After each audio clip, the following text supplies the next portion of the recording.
De Venezuela, muy buenas tardes, queridos amigos, queridas amigas, bienvenidos como siempre en Buena Hora. Su servidor Mario Villegas, listo para compartir con ustedes hasta las 3 de la tarde de este día, miércoles 28 de mayo. Estaba dudando, miércoles 28 de mayo. Nuestro programa, una presentación del servicio geriátrico del doctor Argenis Portillo. Consulta previa cita por el teléfono 0414-309-0806, 0414-309-0806.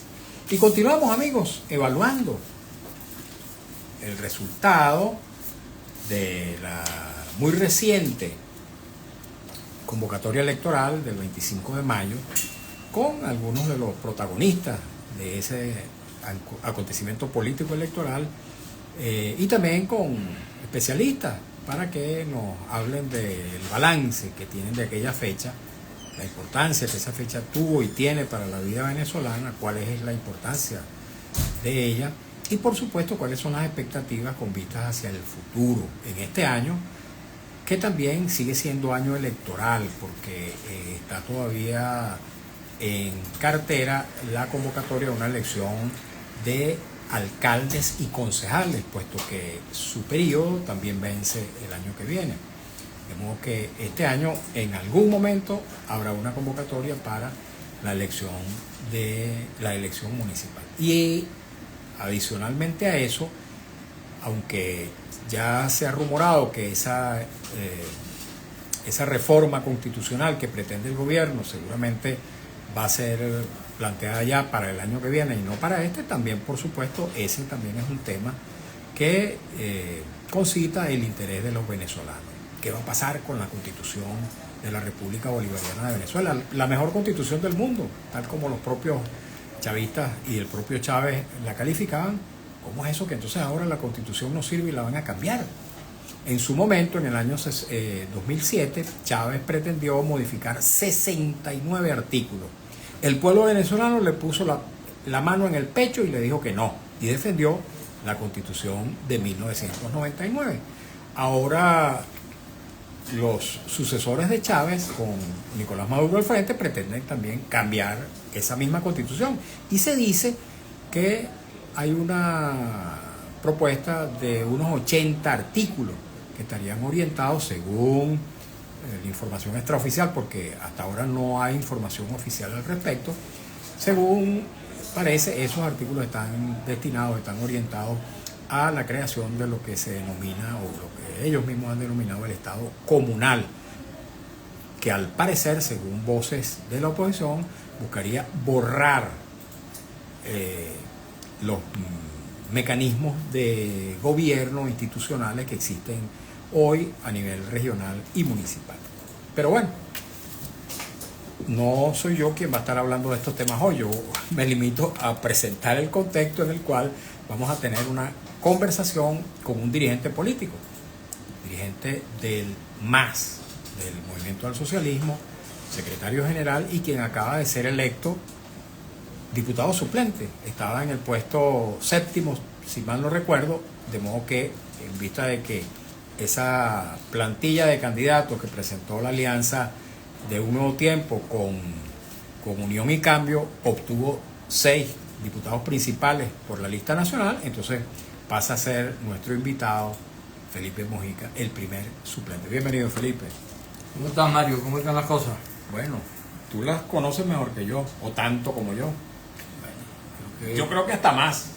Yo creo que estamos en presencia de algo que todos conocemos bastante. Lo que se trata es de una reiteración de una situación que lamentablemente no termina de darle una respuesta a los requerimientos y las aspiraciones del país, pero que se sigue repitiendo y que lamentablemente pareciera que una parte de la sociedad venezolana no termina de aprender qué es lo que está ocurriendo, y tenemos el resultado entonces de que un sector de la política venezolana es minoría y sin embargo, a pesar de ser minoría, hace las cosas de tal manera que resulta ganando las elecciones que se producen, salvo lo que ocurrió en el 28, donde no pudo hacerlo como tradicionalmente lo había hecho. En este caso, ellos empezaron con la misma técnica, con la misma filosofía que han venido aplicando, que es que utilizan dos mecanismos. El mecanismo de incidir en la división de la oposición, por la vía de inhabilitar candidatos, por la vía de inhabilitar tarjeta, por la vía de crear conflictos tales o cuales, etc. Entonces, ese es un primer aspecto.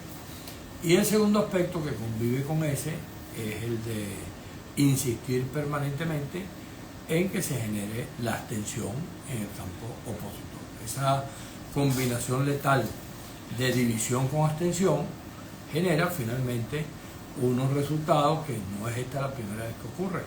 Si tú revisas, por ejemplo, otros procesos electorales, que aquí ha habido de todo, pero en donde se ha perdido, tú te consigues, por ejemplo, el año 2005, después te consigues la elección de Capriles, bueno, después te consigues el 2015 que se ganó, pero entre el 2015 y el 2023 2024 hubo cualquier cantidad de situaciones donde esta combinación letal de división del campo opositor y de la abstención terminó generando resultados favorables al gobierno.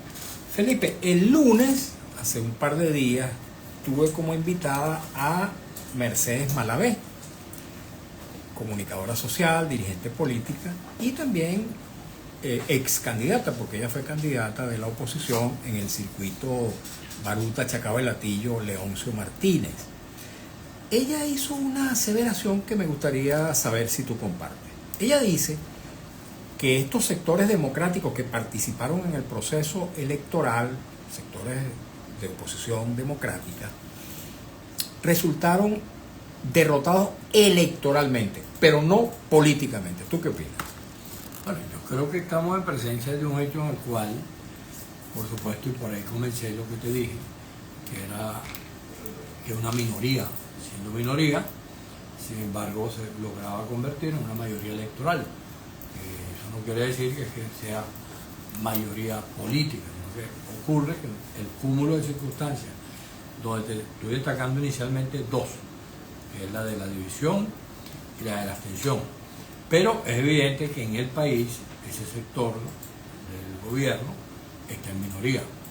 Y esa minoría, sin embargo, utiliza todos los instrumentos que tiene en la mano para producir resultados que siempre terminan siendo altamente controvertidos.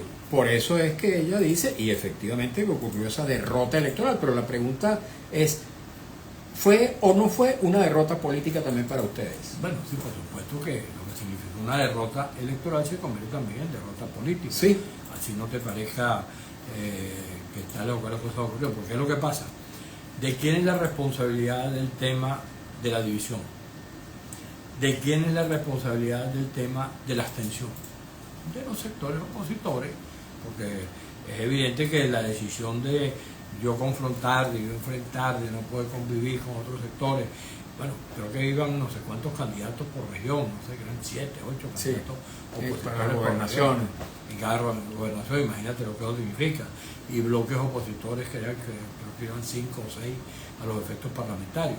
Entonces, por supuesto, cuando eso se presenta, hay siempre la posibilidad, y sobre todo si está en el gobierno el otro factor, de utilizar todo lo que se ha utilizado. Agrégale a eso, además que se tiene un organismo electoral donde, a diferencia de otros momentos, no había representación claramente definida de los sectores opositores. En el pasado tú tenías a Enrique Márquez y tenías a Pijón, sí, o tenías a Vicente Díaz o Luis Emilio Rondón, es decir, personalidades venezolanas claramente responsables, que asumían un rol equilibrado. Rafael Simón Jiménez, etcétera, que bueno, tú revisas y es evidente que había siempre una presencia de esa naturaleza. Y por ejemplo, lo que ocurrió en Barinas, cuando intentaron cometer aquella barbaridad de inhabilitar a Superlano después que había ganado y pretendieron darle la victoria a otro candidato, no pudieron hacerlo porque no tenían mayoría en el CNE,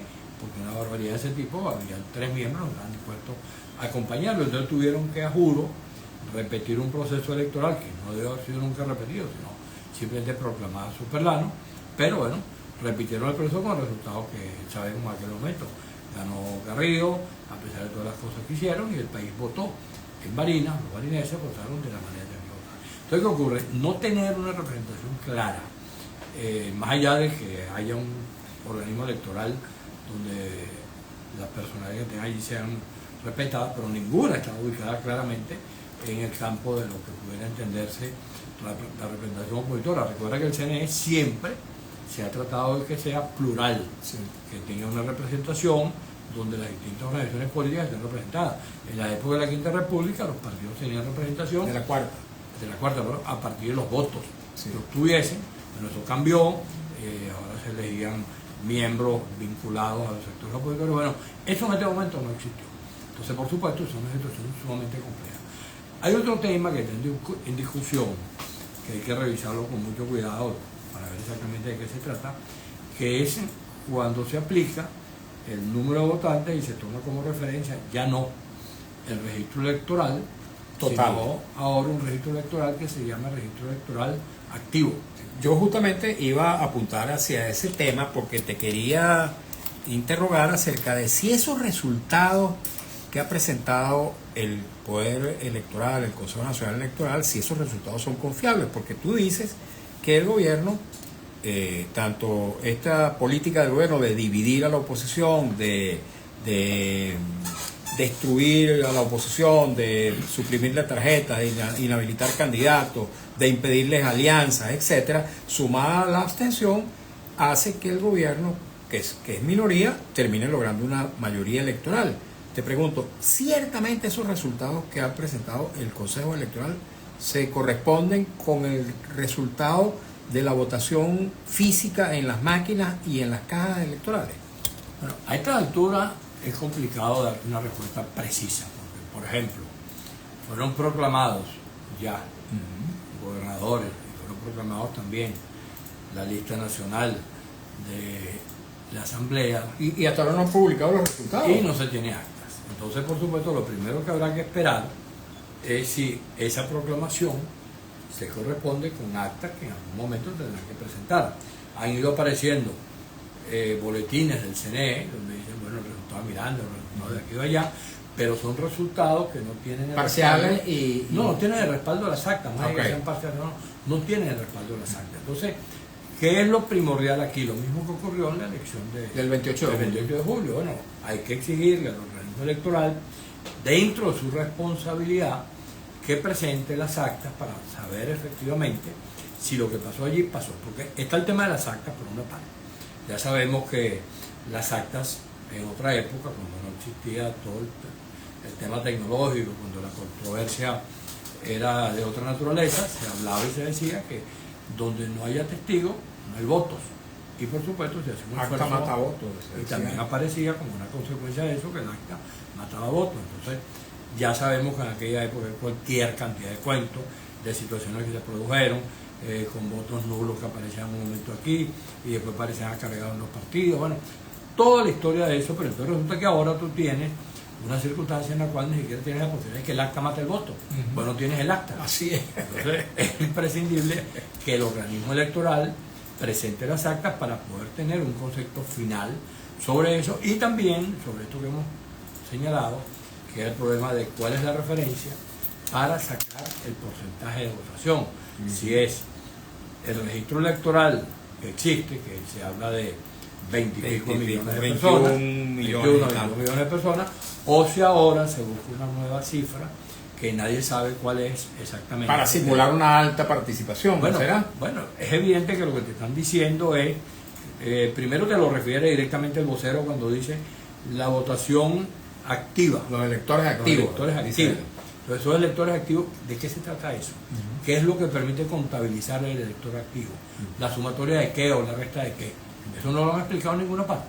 Porque si tú no explicas eso, ¿qué puede considerarse un elector activo? El que participó en la última, en la penúltima, en la antepenúltima. Pero en un país donde la votación es voluntaria y no obligatoria, como sí lo era en la Constitución del 61, pues cualquier elector sigue siendo activo permanentemente porque no está obligado a votar en ningún acto electoral. Claro, pero no solamente porque no estoy obligado, sino que si tú me vas a dar la referencia de que se trata de los electores activos o no activos, tú me tienes por lo menos que decir, antes de que se produzca la información, que eso se va a aplicar. Que se van a considerar inactivos Porque un número determinado. El tema de la referencia, de que la referencia es el registro electoral nacional, es un problema legal, es un problema que está establecido. Entonces, si yo voy a cambiar eso, lo primero que yo debo hacer es decirle al país, mire señores, el Consejo Nacional Electoral ha considerado, ha ponderado que lo que debemos tener como referencia son los electores activos. Recuerda que de parte del gobierno hay una negativa permanente a registrar la diáspora, sí, a reconocerla. De que ellos hablan que eso es mentira, que hay 8 o 9 millones de venezolanos fuera, que para acá, que para allá, bueno, pero ya sabemos que eso es un enredo. Entonces, si no existe la diáspora, ¿cómo se puede contabilizar los activos? El que votó en esta elección o no votó en la otra, o votó aquí o votó allá, eso no se sabe. Entonces, ese tema hace que cuando él da la referencia del porcentaje supuestamente de votantes, está hablando de un 53% habló de participación, pero referida a los electores activos. Eso da como consecuencia lo mismo que pasó en la elección presidencial, que hay un déficit de aproximadamente 3 millones de electores que no se sabe dónde están. Cuando se toma como referencia lo que debe tomarse, que es el registro electoral permanente. Entonces, ese es un punto que tiene que ser aclarado para ver exactamente de qué se trata y qué ocurrió, porque más allá de si uno considera que los resultados son buenos o malos, o confiables o no, es evidente que esas son cosas que ellos están obligados a cumplir para que efectivamente no haya ninguna duda sobre lo que pasó en términos electorales. Ahora fíjate, Felipe, ciertamente el liderazgo político, y no solamente el liderazgo político, los ciudadanos, tenemos todo el derecho del mundo, basados en la Constitución y en las leyes, de exigirle al Consejo Nacional Electoral que presente esos resultados desglosados mesa por mesa.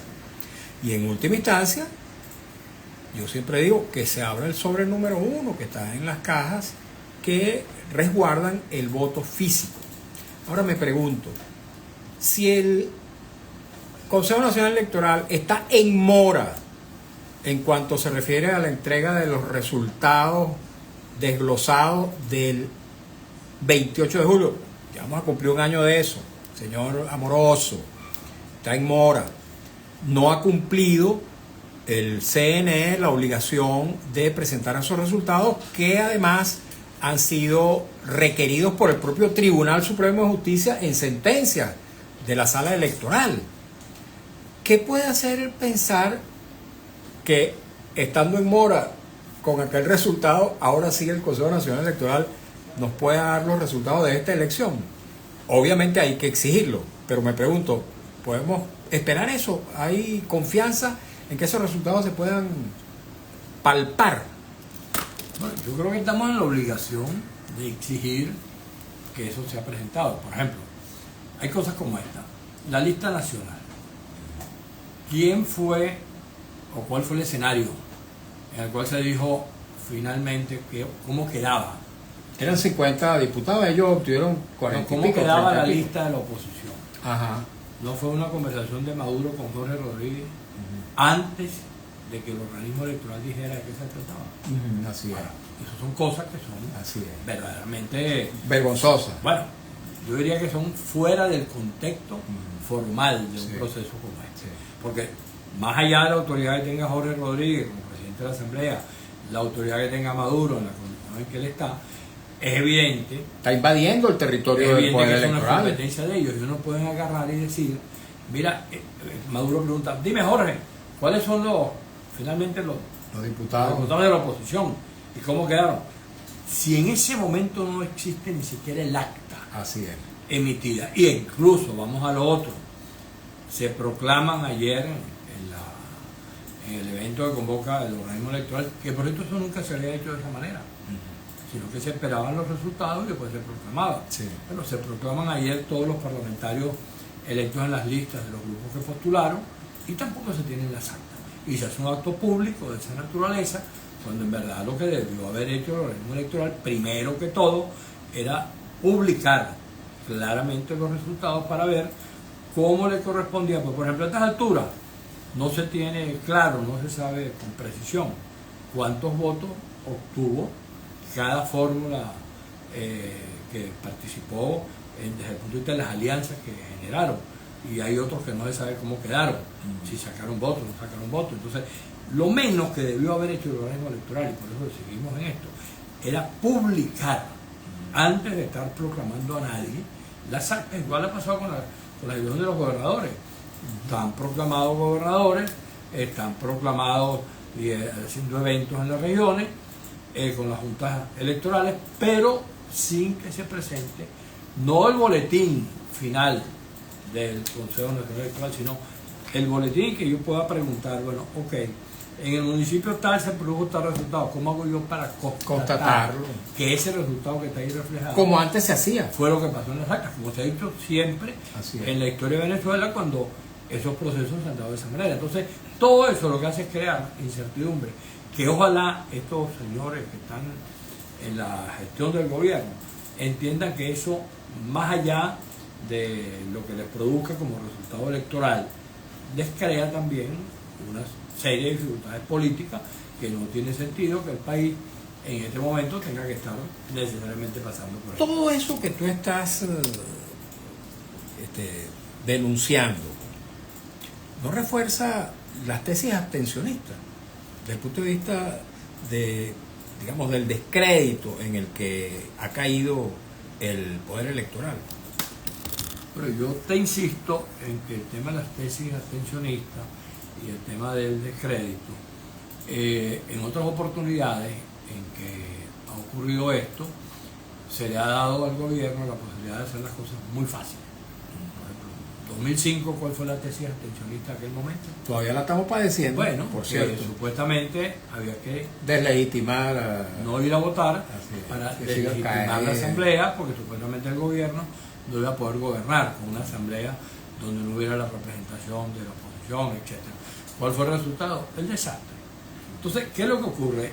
El tema del abstencionismo es algo que, respetando que políticamente cualquiera puede ser abstencionista o no, yo con eso no me meto, yo trato de persuadirlo, yo trato de disuadir a los amigos, a todas las personas por las cuales me consigo, estar en una panadería tomando café y se me acercan los mensajeros y les pregunto, mira, estamos haciendo una encuesta, ¿tú vas a votar? Y muchos dicen, no, yo no voy a votar. Y entonces empezamos a explicarles por qué había que votar. Y yo cierro todo esto con algo que creo que seguramente te lo he narrado a ti antes, que es que yo tengo muchos amigos que son abstencionistas, que por mucho intento convencerlos, no los convenzo.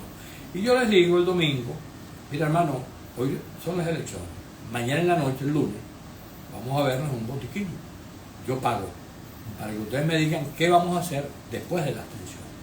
Y se ha dado la circunstancia permanentemente que todos me han embarcado, porque ninguno va porque no tiene nada que decir.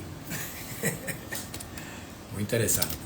Ahora fíjate, seguramente esos amigos tuyos no tienen responsabilidad política, pero el liderazgo político que convoca a la abstención sí debería tener una respuesta, sí debería tener una... Porque un elector sencillo, bueno, sencillamente no cree en esas elecciones y dice, bueno, yo no voto y punto. No, él no tiene más responsabilidad que...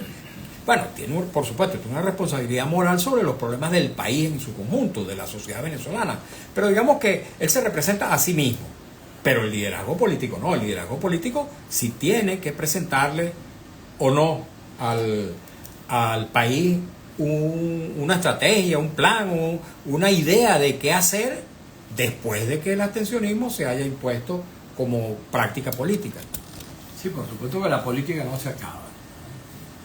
Produjo ese resultado, está en pleno inventario, a ver exactamente de qué se trata. Y por supuesto, la historia también narra episodios en los cuales quienes han intentado perseverar de manera permanente en esa conducta abstencionista, ya sabemos dónde han terminado. A lo largo de estos 20 años hay cualquier cantidad de inventos, de fantasías, de cosas que se han vendido al país como salida, bueno, y han terminado lamentablemente con la circunstancia de que quienes han estado involucrados en eso terminan perdiendo o el respaldo, o la popularidad, o la manera en que podían comunicarse con el país. Bueno, tenemos el ejemplo de Guaidó, que tuvo toda la fuerza, tuvo todas las circunstancias, y sin embargo montó una autopista de fantasía que ya sabemos en qué terminó. Lamentablemente es posible que en este momento el abstencionismo esté colocado en la misma condición, porque yo creo que además hay una circunstancia que priva. en que la cosa no es solamente por razones políticas, sino que hay muchos venezolanos que no creen en el proceso electoral, por las condiciones de vida que tienen, por todas las carencias que hay desde el punto de vista económico, desde el punto de vista social, que hace que la gente vaya perdiendo la posibilidad de ver eso como alternativa. Cuando tú le sumas a eso que los sectores opositores no hemos acertado, sino que nos hemos equivocado, cuando en vez de plantear una plataforma unitaria vamos en 10 pedazos, entonces por supuesto la gente también pierde la credibilidad sobre ese tipo de salidas y soluciones. Ok, tenemos que irnos a la pausa en esta conversación con Felipe Mujica. Al regreso, Felipe, me gustaría que habláramos un poco acerca del tema de las sanciones, porque si algo ha impulsado el liderazgo que ha convocado a la abstención es precisamente a sanciones, a que otros gobiernos de otros países establezcan o profundicen las sanciones. Y precisamente ayer se dio a conocer que la licencia que había extendido el gobierno norteamericano a la empresa Chevron para seguir explotando petróleo en Venezuela ha llegado a su final y han, al parecer, dispuesto una cierta autorización para simplemente darle mantenimiento a esas instalaciones, pero sin producir petróleo. Esas sanciones me gustaría que tú las evaluaras, qué efecto pueden tener sobre la economía nacional y sobre la sociedad, pero también qué efecto político. ¿Eso puede conducir a un cambio político en Venezuela? La respuesta nos la va a dar Felipe Mujica al regreso de la pausa, una vez que hayamos escuchado un avance del noticiero en la voz de Alex Márquez, y también haremos en su momento la lectura de los mensajes, preguntas, comentarios, inquietudes que nos llegan a través del Instagram Mario Villegas 100 y de las redes sociales de Radio Rumbo. Ya venimos. Felipe, el MAS. Vamos a hablar, aquí continuamos en las redes, tanto las mías como las de la radio. Cuéntanos sobre el MAS, la participación del MAS en este proceso electoral. Tú entras como diputado suplente a la Asamblea Nacional. ¿Tienen algunos otros dirigentes que también van a ser investidos parlamentarios nacionales y regionales? Bueno, eso lo estamos inventariando todavía. Nosotros, como lo dijimos en distintas oportunidades, a pesar de no tener la tarjeta, fuimos promotores durante mucho tiempo, 6 meses antes, de la posibilidad de una alianza electoral que lamentablemente no cuajó como nosotros intentamos que se hiciera. Inicialmente habían allí como 10, 11 grupos políticos que estábamos dispuestos a buscar esa alianza, pero sin embargo la dinámica de las cosas terminó generando un resultado donde lo que se produjo como alianza fue lo que ya conocemos en términos de las 2 tarjetas que tuvieron, que fue la de Capriles de Un Nuevo Tiempo, y otros grupos que allí, como el caso de la gente de Puente, o la gente de Nuevo Progreso, o la gente de Falcón, que a pesar de todas las circunstancias, igual que el MAS, nos quedamos allí acompañando esa alianza. Sin embargo, bueno, esa alianza no salió de la manera que aspirábamos. Desde mi punto de vista se podrían haber ganado por lo menos 6 gobernaciones, lamentablemente se perdieron 3 que ya estaban en poder de la que tenían, y bueno, habrá que evaluar qué fue lo que pasó en cada uno de esos estados, porque nada indicaba que eso fuese a ocurrir, y ocurrió.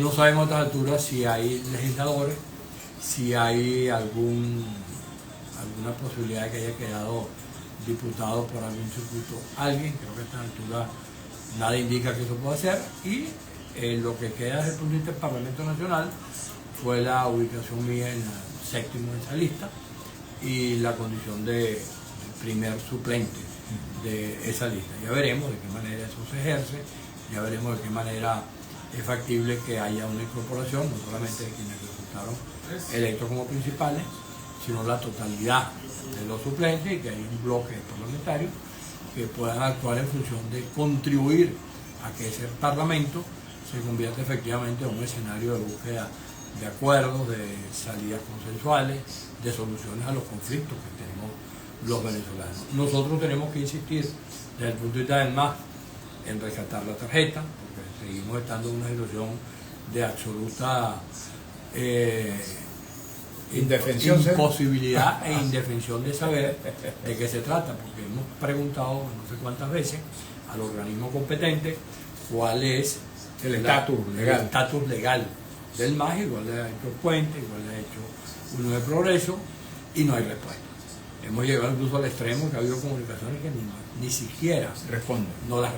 Ni siquiera reciben. Ni siquiera las reciben. Ha habido situaciones que no responden, que eso es lo cotidiano. Hay no sé cuántas comunicaciones dirigidas al organismo electoral y no ha habido respuesta. Entonces, por supuesto, nosotros tenemos que seguir insistiendo para precisar, por una organización política tiene que saber legalmente en qué condición está para poder tomar decisiones a partir de lo que el organismo diga. Es muy importante saber por qué no tenemos tarjeta, cuando ellos no tienen ninguna razón ni formal ni legal para hacer eso. Ok, vamos a escuchar a Alex Marco.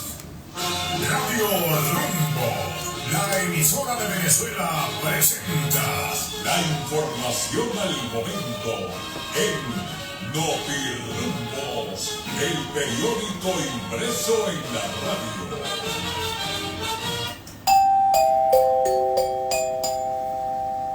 Notirumbos informa. Ernesto Abas, presidente de la Cámara de Comercio de Valencia, subrayó que el principal problema que enfrenta el gremio actualmente es el desgaste que genera la brecha cambiaria. Notirumbos informa.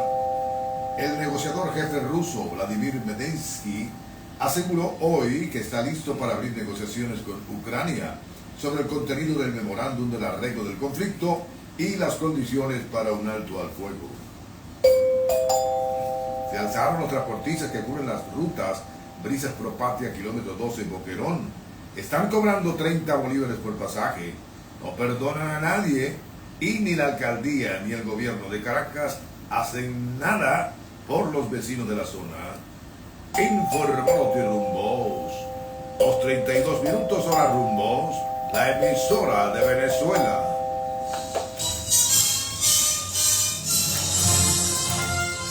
Informando y sonando, Radio Rumbo 670 AM, 75 años con Venezuela. Seguimos en buena hora por Radio Rumbo 670 AM, 75 años con Venezuela.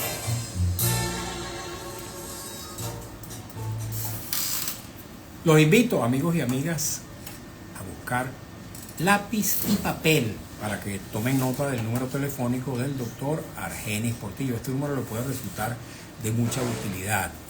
0414-309-0806, 0414-309-0806 del doctor Argenis Portillo, médico geriatra de una larga trayectoria en el ejercicio de la geriatría y un compromiso existencial con la salud de los adultos mayores. Es también médico intensivista, profesional de la medicina crítica y profesor de nuevos médicos. Es catedrático de la Universidad Central de Venezuela en su escuela José María Vargas y también de la Academia Militar. Tiene su consultorio en la esquina de Las Ibarras, en la avenida Urdaneta, y presta también servicio domiciliario en el caso de que el paciente así lo requiera.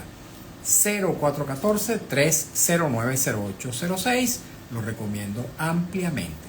Voy a leer, Felipe, algunos de los mensajes que ya nos han llegado y luego hablamos sobre este tema de las sanciones, que al parecer es una de las vías por las cuales quienes han convocado a la abstención piensan que se pueda debilitar al gobierno y producir un cambio político en Venezuela. Pero vamos a leer algunos de los mensajes y luego le entramos a ese tema. Dice @Henry Joel Nieves: el 28J no hubo división en la población opositora. Luego sí, como ejemplo, Capriles pactando por un cargo, dice. 6455 Edgar: el CNE lo volvió a hacer. Miguel Torres C. dice: ¿por qué no habla con la verdad y por el camino del medio y dice que el CNE es fraudulento? Es una pregunta. 6455 Edgar dice: todos estos políticos deberían ser críticos y exigir que publiquen los resultados del 28J y no hacerse los locos, son unos falsos. Bueno, ahorita precisamente ese ha sido un planteamiento que hemos hecho en este programa, que hay que publicar aquellos resultados y también estos. Dice 6455, ni Amoroso se atrevió a dar los boletines porque no sabe cómo explicar esos números. Dice Henry Joel Nieves: esta elección del 25 de mayo, o mejor dicho, este pacto del 25J, es tan obvio y descarado que aunque la matemática no cuadra, Capriles aceptó sin reclamo todo por la platica. Feliberto 51 dice, buenas tardes Mario, esos votos de Capriles, ¿de dónde salieron? Bueno, yo no sé de dónde salieron todos, pero el mío está allí. Yo voté por Capriles y por el conjunto de dirigentes políticos, incluido nuestro invitado Felipe Mujica, que presentaron sus nombres para representar a los factores democráticos. Así que yo voté contra el gobierno y bueno, y ese voto también entonces se le suma a Capriles, a Felipe Mujica y al resto, a Tomás Guanipa, etcétera. Henry Joel Nieves, al parecer en este pacto del 25M le taparon los ojos a los matemáticos dentro de los partidos para que no sacaran cuentas. Nancy Querales, buenas tardes. Mi pensar es que no creo en el CNE, ya que el sistema lo manipulan. Yo creo que hay que cambiar. Opino que con el correo electrónico y cédula, y si hubiesen votado los que se lo... Bueno, ahí no concluye el mensaje, no... dice Henry Joel Nieves, en este fiasco del 25 de mayo ni siquiera se necesita acta, solo con los números enredados que dio el CNE no cuadran los porcentajes ni la lógica numérica. Dice que no cae el cantor 73, dice, ¿qué opinión tienen ustedes de la propuesta del rector Conrado Pérez de excluir a los abstencionistas permanentes? León del Valle 62, hoy, mañana y en lo sucesivo continúo alzando mi voz por la libertad de todos los presos políticos y detenidos desaparecidos ya. Suscribo este mensaje que recibo todos los días y lo leo deliberadamente. Henry Joel Nieves, ¿quién y cómo se obliga a una dictadura a hacer algo? ¿Me explican, por favor? @León del Valle, la mayoría que somos casi todos estamos mostrando claramente lo que no queremos, claro y notorio, además de entender de lo que son capaces. Hora de todos por la libertad. Miguel Torres BC, no soy abstencionista, pero ir a votar con este CNE es como ir como cochino al matadero. 6455 Edgar, la abstención no hace presión, porque siempre hay un grupito de políticos que no acompañan al sentimiento del pueblo, porque participan sabiendo que perdiendo ganan. José Castro 70, ¿pueden explicarme qué sentido tiene ir a votar si el 28J no se respetaron los resultados? Bueno, vamos a hacer un alto de esto, voy a leer algunos de los que nos han llegado a través de las redes de Radio Rumbo, que también son muchísimos. Un poquito de paciencia si son tan amables. Me los acaba de pasar el compañero, colega Marco Rivero. Dice Héctor Darío, supuestamente la que divide a la oposición es María Corina Machado, porque los que supuestamente no dividen, ¿por qué los que supuestamente no dividen no se pusieron de acuerdo para tener un solo candidato el 28 de julio?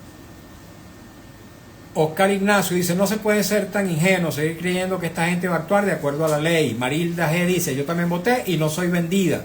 @Noema Martínez, otro más del montón hablando camelote. ¿Cuándo se cansarán? Moisés Velázquez, ¿para qué votar? Porque si no gana el gobierno, pone un padrino encargado.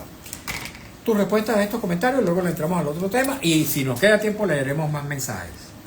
Bueno, yo creo que lo primero que hay que tratar de destacar en todos esos comentarios es que lo ideal sería que las objeciones que se tienen a las conductas políticas se dijeran sin descalificar.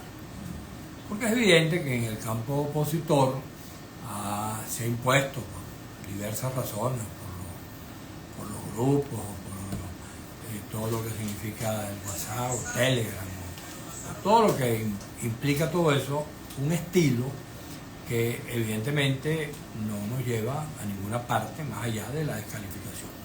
Si uno se pone a revisar situaciones de otro momento, de otras circunstancias políticas, donde uno revisa voceros que decían cosas muy parecidas a esta y que después tuvieron que corregir frente a los cambios de la política y de la conducta, es evidente que lo que se sigue insistiendo que es en el mecanismo de descalificar antes de ir al tema verdadero, que bueno, porque tú crees que hay que abstenerse y a dónde nos conduce abstenerse.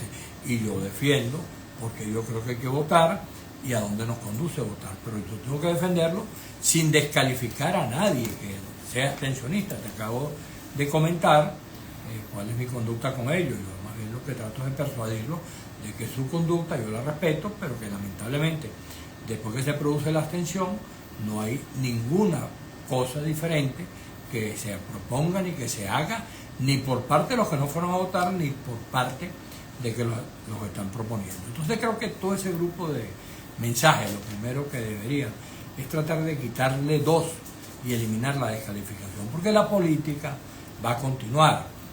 Yo me conseguí un montón de gente que había votado el 28 de julio y que decidió no votar este domingo. Y al revés, me había conseguido con no sé cuántos personas que habían sido abstencionistas en el pasado y que habían decidido ir a votar.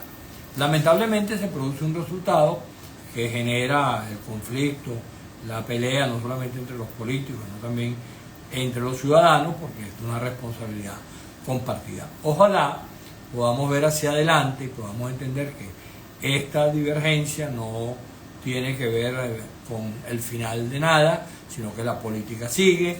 Es posible que nos consigamos más adelante, ahí vienen otro tipo de circunstancias, viene lo que tú comentaste al inicio del programa, que fue la reforma constitucional planteada. A lo mejor en ese punto nos conseguimos todos para tratar de impedir que se vaya agravando más todavía el país por la vía de un camino autoritario. Entonces creo que debemos tratar de ver exactamente frente a qué estamos y cómo podemos avanzar. Y eso es un debate que está planteado y que debe ser hecho con el respeto mutuo de los que tenemos distintas opiniones al respecto. Ok, vamos ahora a escuchar tu opinión acerca de esta decisión que acaba de tomar el gobierno norteamericano, aunque es inconclusa porque todavía no se ha producido una nueva, digamos, información oficial de qué es lo que efectivamente va a ocurrir con Chevron. Pero lo cierto es que ayer voceros calificados del gobierno norteamericano dijeron que esa licencia había fenecido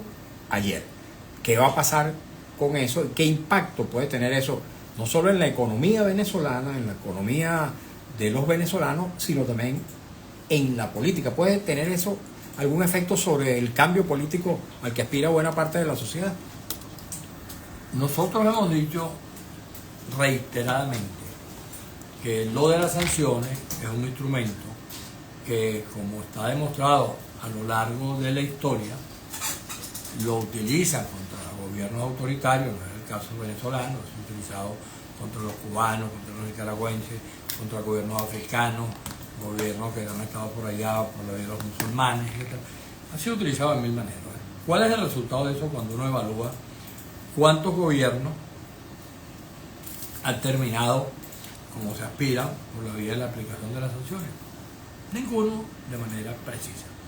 Pero mientras eso no ocurre, hay por ejemplo un gobierno como el gobierno que está en Cuba, que tiene ya no sé, 60 y pico de años, que tiene como 50 años que ha sido bloqueado, amenazado de las sanciones. ¿Y de qué le ha servido eso al pueblo cubano y de qué le ha servido a quienes gobiernan? Al pueblo cubano le ha servido para agravar sus condiciones de vida, y a quienes gobiernan le ha servido para echarle la culpa de todo lo que pasa en ese país a las sanciones. Lo mismo que están haciendo aquí, ese discurso del gobierno de echarle la culpa de que el tema de la diáspora, el tema de las condiciones de vida de los venezolanos, la falta de salario, etcétera, no es culpa del mal gobierno, sino que es culpa de las sanciones. Bueno, eso ha sido repetido de una manera impresionante. Cuando tú revisas la historia, te vas a conseguir que el quiebre de la economía en Venezuela comienza con estos gobiernos cuando se inventa la palabreja aquella de exprópiese.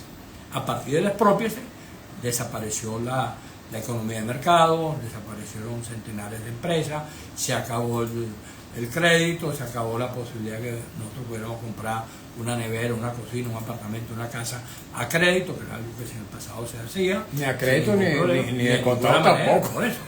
Y de contado ni hablar. Y teníamos además tarjetas de crédito que nos permitían en alguna condición, en vez de estar pagando en efectivo, podíamos pagar con la tarjeta de crédito y teníamos una posibilidad de movernos con mayor tranquilidad. Todo eso se acaba no como producto de las sanciones, se acaba como producto del exprópice. Después vienen las sanciones. Las sanciones agravan todo lo que está pasando, pero es evidente que las sanciones en este momento a quienes más golpean es a los ciudadanos, y quienes mayor provecho le sacan utilizándolo como argumento para explicar todas sus equivocaciones es el gobierno. Entonces, ¿qué es lo que ocurre? Esto que está pasando ahorita con los Estados Unidos, es evidente que hay una situación que no está clara, si hay conversaciones o no entre los Estados Unidos y el gobierno venezolano. En estos días supuestamente que hicieron una reunión en Antigua y estuvieron hablando y soltaron a un norteamericano y Se había parece anunciado ser- que iban a extender por 2 meses la licencia La de licencia de Chevron. Chevron. Lo dijo el señor Grenell. Pareciera que esta declaración que están dando una suerte de stand-by para seguir viendo qué más va pasando con eso. No es la aplicación total de lo que habían dicho que se cerraba todo lo de Chevron en Venezuela, sino que bueno, está ahí en un tejemaneje que para acá, que para allá, no se sabe exactamente. Entonces, ¿qué es lo que ocurre? Es evidente que lo que habría que tratar de tener claro es un mecanismo que evite que este gobierno le siga sacando provecho a algo que a los venezolanos no nos favorece en absoluto. Quienes han dicho que las sanciones van a servir y van a continuar, o quienes han dicho que la situación de los venezolanos en los Estados Unidos, etcétera, puede servir para tal o cual cosa, o quienes han dicho que es bien bueno que estén presos allá en la isla En El Salvador. en El Salvador, bueno, evidentemente lo que están es favoreciendo situaciones absolutamente negativas, porque lo que está pasando en sentido contrario es el retorno de centenares de venezolanos, y que le está sacando provecho en este momento fue precisamente los que han sido los responsables de que se vayan. Entonces ahora se los traen y dicen que ellos son unos héroes al recibirlos y traérselos en los aviones que los traen. Ok, vamos a leer algunos mensajitos más, nos quedan pocos minutos, pero da tiempo de leer algunos. Dice, @ que no caiga el cantor. Ahora, ¿qué pasos a seguir la plataforma unitaria abstencionista? Quedarse en chinchorrada, es hora que envíen un mensaje al país. Este es un mensaje dirigido a la plataforma unitaria y a quienes han convocado a la abstención, porque dice que quedarse en chinchorrado no funciona y que es hora de que envíen un mensaje al país. Dice @QP Gerardo, ¿qué saben de Enrique Márquez? Nelson siempre 52, hermanos, el comportamiento del CNE ya estaba en evidencia. Lo que la mayoría del pueblo se abstuvo, ellos colocarán cifras inventadas. 6455 Edgar, a estos políticos les falta valentía y vergüenza. Feliberto 51, buenas tardes Mario, siempre habla de las elecciones del 2005, hay que hablar de las elecciones del 1998. También, ciertamente, también hubo, en esa elección del 98 también hubo sus manipulaciones y sus cosas. De hecho, el Consejo Nacional Electoral de la época adelantó, digamos, más bien quienes gobernaban para la época, pues Acción Democrática y Copa, y adelantaron las elecciones de gobernadores tratando de evitar el triunfo de Chávez. Pero finalmente, bueno, Chávez ganó esa elección, una gran cantidad de venezolanos votó por él, yo mismo terminé votando por Chávez. Luego, en el año 2001 rompí con su proyecto y con él y con todo lo que huele al chavismo. Pero, por favor, lo que ocurrió en el año 2005 ha marcado largamente la historia de este país. Todavía estamos padeciendo la consecuencia de haberle entregado esa Asamblea Nacional al poder, al gobierno, y luego no solamente se quedó en manos del chavismo la Asamblea Nacional, sino los poderes derivados de esta. Estamos hablando del Tribunal Supremo de Justicia, del Poder Electoral, de la Contraloría General, de la Fiscalía General de la República. De modo que, bueno, imagínense ustedes, si no hubiese habido abstención en aquel momento, seguramente el chavismo no hubiera podido controlar, como hoy efectivamente controla, todos esos poderes. 6455 Edgar, ese es un más chavista y corresponsable de este desastre. Ese tema, Felipe, que a mí mismo, yo rompí con eso en el año 2001, pero ese tema de que la gente en algún momento votó por Chávez o tuvo coincidencias con Chávez o hizo alianzas con Chávez, que a estas alturas, después de 20 y tantos años de eso, todavía, digamos, se recuerda como una rémora. Sí, eso, como hemos comentado otros temas, eso forma precisamente parte de las cosas absurdas, porque el problema no fue si el MAS respaldó a Chávez o no lo respaldó, como efecto lo respaldó. También cuando decidimos romper con Chávez, dijimos claramente que el más grave error que había cometido el MAS en su historia política era haber respaldado a Chávez. Pero el problema no fue que el MAS respaldó a Chávez, o tú o yo votamos por él. El problema es que millones de venezolanos votaron por Chávez. Entonces, ¿qué hacemos? Le vamos a estar reclamando a todo el que votó por Chávez eso que ese señor señala, o esa persona señala, o le vamos a estar reclamando en el pasado a los que votaron por los ADECO o por los copellanos, o por los que votaron por fulano o por mengano. Eso no tiene sentido. Por cierto, Felipe, que hay un montón de líderes de oposición, voceros de la oposición radical, que no solamente votaron por Chávez, que fueron parte incluso de su gabinete, de su cercanía política y personal. Bueno, pero de eso, como son radicales hoy en día, de eso el pasado no se les menciona. Llegaron a ocupar cargos de ministros, de jefes de importantes despachos públicos, incluso Chávez vivió en la casa de varios de ellos. Vivió Chávez en la casa de varios de ellos, de periodistas, de dirigentes políticos, de empresarios, que hoy son muy radicales, pero que tuvieron una complicidad muy cercana con Chávez. Nos tenemos que ir, Felipe. Mensajes finales. Yo diría, yo no utilizaría la palabra complicidad, yo diría que formaron parte de sociedad, pues. No, porque el problema es el siguiente, que es que tú no puedes estar permanentemente cobrándole a la gente que ella tiene una actitud de tal o cual manera, que tú una vez fuiste del Caracas y después del Magallanes, y entonces ahora como eres del Magallanes pero fuiste caraquita, no te puedo perdonar eso. Eso no tiene sentido. Los seres humanos, desde la época de los ¿cómo se llaman los monos aquellos? Los orangutanes. De la época de los orangutanes han tenido la posibilidad de tener opiniones distintas y de cambiar de opinión. Me equivoqué, lo reconozco. Ahora, ¿qué sentido tiene que alguien que se equivocó y reconozca que se equivocó, o alguien que no lo haya hecho también, bueno, cambió de opinión, entonces eso no se va a valorar? Cuando yo hablo de complicidad, rapidito, utilizo la palabra complicidad, es para referirme a hechos puntuales en los cuales se cometieron desviaciones, transgresiones, excesos, incluso violaciones de la ley. Y bueno, y cuando hay apoyo a violaciones de la ley, hay complicidad. Tal vez en otros términos no se puede aplicar el término, pero cuando hay ese tipo de actos, obviamente que la palabra cómplice funciona. Felipe, agradecidísimo por tu presencia aquí. Siempre bienvenido. Yo lo que quiero señalar claramente es que tenemos un nuevo reto, que no es muy diferente a otro, porque en el 2005 quedamos en una situación que nos obligó a replantear la política y a ver cómo se hacía, y después en otros momentos también. Entonces, ¿de qué se trata? Bueno, como lo he dicho a lo largo del programa, la política sigue estando allí. La posibilidad de que una mayoría en el país, que es democrática, que tiene una manera distinta de ver las cosas, pueda avanzar a pesar de los errores que se han cometido, porque evidentemente estamos en presencia de un autoritarismo que se ejerce y de unos errores que se cometen. Y esas dos cosas ha traído como consecuencia lo que nos está pasando. Hay que entender eso para poder seguir avanzando y quitar las descalificaciones del debate político. Agradecido, Felipe. Bueno, ustedes también, amigos. Muchas gracias por habernos acompañado en esta nueva edición de nuestro programa En Buena Hora. Trabajamos para ustedes con mucho cariño, como siempre, en la dirección de Radio Rumbo, Celsa Siciliano, en la jefatura de prensa Luis Alberto Albornoz, en los controles Emil Lara, nuestro antiguo compañero, Javier Villarreal, en la lectura de las informaciones Alex Márquez, en las redes sociales de Radio Rumbo Marcos Rivera, frente a los micrófonos su servidor Mario Villegas con B de Venezuela. Nuestro programa, una presentación del servicio geriátrico del doctor Argenis Portillo. Consulta previa cita por el teléfono 0414-309-0806, 0414-309-0806. Tengan todos y todos muy buenas tardes.